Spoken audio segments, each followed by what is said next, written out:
സ്വകാര്യ സന്ദർശനത്തിനായി മുഖ്യമന്ത്രി പിണറായി വിജയൻ ദുബായിലേക്ക് യാത്ര തിരിച്ചു. സ്വാഭാവികം. എന്റെ കർത്താവേ, എന്നാൽ ഈ ഉതുപ്പ് പ്രസിഡന്റിന് തന്നെ പറ്റിയേ കഴപ്പ്.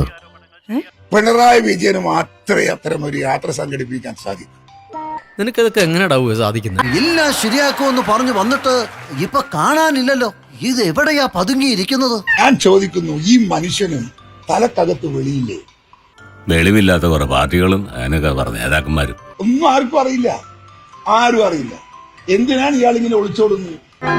എന്തിനാ ഈ ഒളിച്ചോട്ടൊക്കെ? ഞാൻ സമ്മതിക്കില്ല എന്ന് വിചാരിച്ചോ? ചിലപ്പോ സമ്മതിച്ചില്ലെങ്കിലോ എന്ന് വിചാരിച്ചു. ഏയ്, ഞാൻ അന്നേ സമ്മതിച്ചതല്ലേ. ശരിയാ. എന്നാലും എന്നോടൊരു വാക്ക് പറയായിരുന്നു. ബാക്കി 100,000 പ്രശ്നങ്ങൾ കേരളത്തിലുണ്ട്, സാധാരണക്കാരന്റെ പ്രശ്നങ്ങൾ. ആ പ്രശ്നങ്ങളൊക്കെ നിലനിൽക്കുമ്പോ അതൊന്നും കണ്ടില്ല കേട്ടില്ല എന്ന് പറഞ്ഞ് ഒരു സുപ്രഭാതത്തിൽ ഇറങ്ങിപ്പോകുന്ന ഒരു മുഖ്യമന്ത്രിയെ കുറിച്ച് എന്ത് പറയണം, എന്ത് വിശേഷിപ്പിക്കണം നിങ്ങൾ പറ.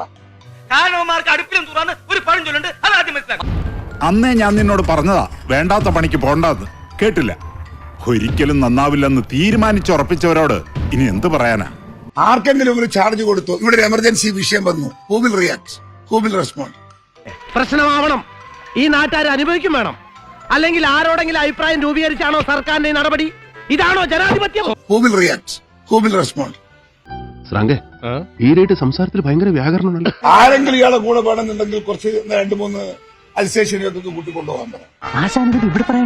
ഇത്ര ആൾക്കാർ എത്തുമ്പോ എന്തെങ്കിലും ഒന്ന് പറയണ്ടേ? വിദേശയാത്രയുമായി ബന്ധപ്പെട്ടുകൊണ്ട് നിങ്ങള് കെട്ടുകഥകൾ ഉണ്ടാക്കിയത്, അനാവശ്യമായ കെട്ടുകഥകൾ ഉണ്ടാകാതിരിക്കാനും പ്രചരിക്കാതിരിക്കാനും വേണ്ടിയാണ് ഇത്ര പെട്ടെന്ന് നിങ്ങളെ എല്ലാം ഇവിടെ വിളിച്ചു കൂട്ടി ഇങ്ങനെ ഒരു പത്രസമ്മേളനം നടത്തുന്നത്. താങ്ങാൻ പറ്റാവുന്നതിലപ്പുറം സ്ട്രെയിൻ എടുത്ത ഒരാൾ ഒന്ന് വിശ്രമിക്കുക. ജോസിന്റെ എല്ലാ പ്രവർത്തനവും നമ്മുടെ നാടിന്റെ വികസനത്തിനാണല്ലോ എന്ന് ഓർക്കുമ്പോ ഒരാശ്വാസം.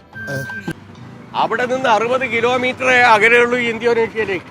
പിണറായി വിജയാന്ന് വിളിച്ചു കഴിഞ്ഞാൽ വിളി കേൾക്കാൻ പറ്റുന്ന സ്ഥലമായത്. അറിയോ നിങ്ങള്? വെള്ളം ഞാൻ ചോദിച്ചോ? എന്നാ പിന്നെ ഞാൻ മറ്റേ എടുക്കട്ടെ. മറ്റേത് കുടുംബസമേതം പോകുമ്പോ പിന്നെ അത് നിങ്ങളുടെ സ്പോൺസർ ആണെന്ന് ഞാൻ ചോദിക്കേണ്ട കാര്യം തോന്നുന്നു. അത് കോട്ടപ്പള്ളിയുടെ തന്ത്രപരമായ ഒരു ഒഴിഞ്ഞു മാറ്റമാണ്. കാര്യം എന്റെ പാർട്ടിയിലുള്ള ചിലരിതിന് ശ്രമിച്ചു എന്നുള്ളത് സത്യമാണ്. പക്ഷേ ഞാൻ സമ്മതിക്കില്ല. കേട്ടോടാ ദിവാര, അണികൾ ഒരുപാട് പേര് പിന്നിലുണ്ടെങ്കിലും എന്റെ ശക്തി എന്ന് പറയുന്ന ഇവരാ. കേരളത്തിന്റെ മുഖ്യമന്ത്രി ഭരണരംഗത്തും സംഘടനാ രംഗത്തും അദ്ദേഹം നടത്തിയിട്ടുള്ള പ്രവർത്തനം എന്ന് പറഞ്ഞാൽ ഞാൻ ഓർക്കുന്നു, വല്ലാതെ ഓർക്കുന്നു. നമുക്ക് എന്തായാലും അവിടെ ഇരിക്കും, ഒരു ചെറിയ വീഡിയോ കാണാം നിങ്ങളുടെ പ്രകടനങ്ങൾ നോക്കിക്കോളൂ.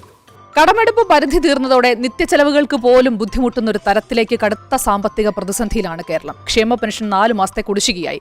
LDF സർക്കാർ വന്ന ശേഷം ഇത്ര വലിയ കുടിശ്ശിക വരുന്നത് ഇതാദ്യമായാണ്. ക്ഷേമ പദ്ധതികൾ ആകെ പ്രതിസന്ധി നേരിടുമ്പോഴാണ് കേരളീയമടക്കമുള്ള പരിപാടികൾ ധൂർത്താണെന്ന ആക്ഷേപം മറുവശത്ത് പ്രതിപക്ഷം ശക്തമാക്കുകയും ചെയ്യുന്നത്. കേരളത്തിന്റെ ഒരു അവസ്ഥയെ ദൈവത്തിന്റെ നാടാണെന്നാ പേര്. താമസിക്കുന്ന മുഴുവൻ സാത്താന്മാരും. ഇറങ്ങിക്കോ.